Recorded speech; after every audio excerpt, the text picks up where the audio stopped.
¿Cómo es la ley que se está debatiendo sobre el FGS y cómo se llegó al consenso para llevarla adelante?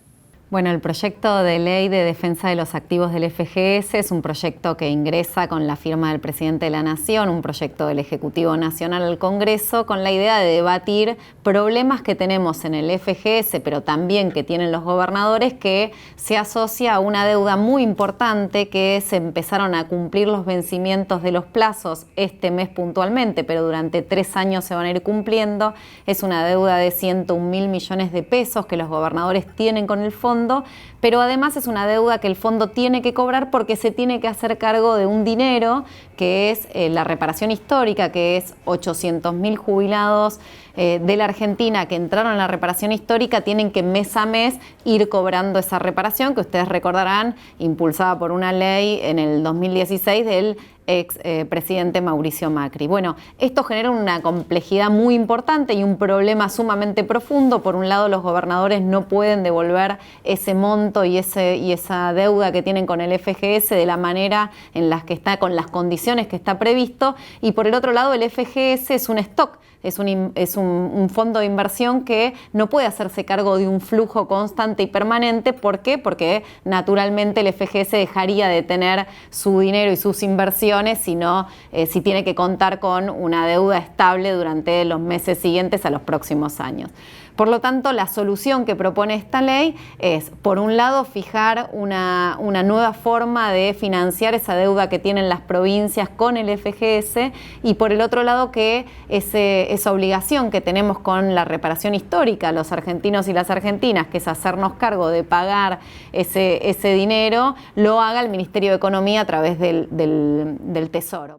No solo que el FGS, cuando asumimos, lo encontramos absolutamente desfinanciado, además lo encontramos con dificultades para cumplir con el objetivo que tiene, que es acompañar la producción de la Argentina para vivir en un modelo económico de crecimiento con inclusión social, sino que además nos dejó esta trampa que tiene que ver con lo que ahora estamos tratando de, con esta ley, modificar para poder tener un fondo de garantías para los más de 7 millones de jubilados y no solamente para los 800 de la reparación histórica, que además tendrían el problema de que en poco tiempo no tendrían más fondo para que les siga pagando. Esto de pensar un sistema de seguridad que abrace y que ponga ese sujeto como el principal objetivo de las políticas públicas, que es cuidarlos, que es protegerlos, que es estar cerca, que es tener un gobierno empático que pueda ponerse en su lugar, y por supuesto eso se hace a partir de los ingresos y también de las definiciones políticas en materia presupuestaria que el presidente hace cuando esos ingresos no son suficientes para pagar la totalidad de las jubilaciones y de este organismo. Ustedes saben que tiene un aporte de ingresos que tiene que ver con las cuestiones tributarias y otro aporte de ingresos que son contribuciones y aportes de los trabajadores activos. Bueno, todo eso no hay manera de disociarlo de cuál es el objetivo y cuál es la responsabilidad que nuestro gobierno decide para con los jubilados y jubiladas. Y a partir de ahí, la ecuación, el fondo de garantía, es un fondo que tiene que estar para cuando hay una situación excepcional de déficit, poder apelar a ese fondo para poder pagar las jubilaciones y las pensiones. Pero el instrumento, el sistema de seguridad social, o sea, este organismo como protector de jubilados y jubiladas, incluye otras políticas que incluso exceden a este organismo, pero que todas tienen como la orientación de una política pública que el presidente de la Nación garantiza. Son más de 7 millones de personas que están protegidas y cuidadas por la definición política del presidente de la Nación. Yo creo que después de la pandemia no va a haber argentino y argentina, ciudadano y ciudadana de bien, que no quiera que tengamos políticas activas de protección social para que no haya en la Argentina no solo que no haya hambre, sino que no haya una situación tan injusta como que la situación de precariedad habitacional hace que haya familias que no pueden evitar contagiarse. Digo, esto me parece que también la pandemia nos da la oportunidad y creo que esa discusión se va a dar. ¿Cómo ves al sector privado viendo la contención social durante la pandemia y en la pospandemia?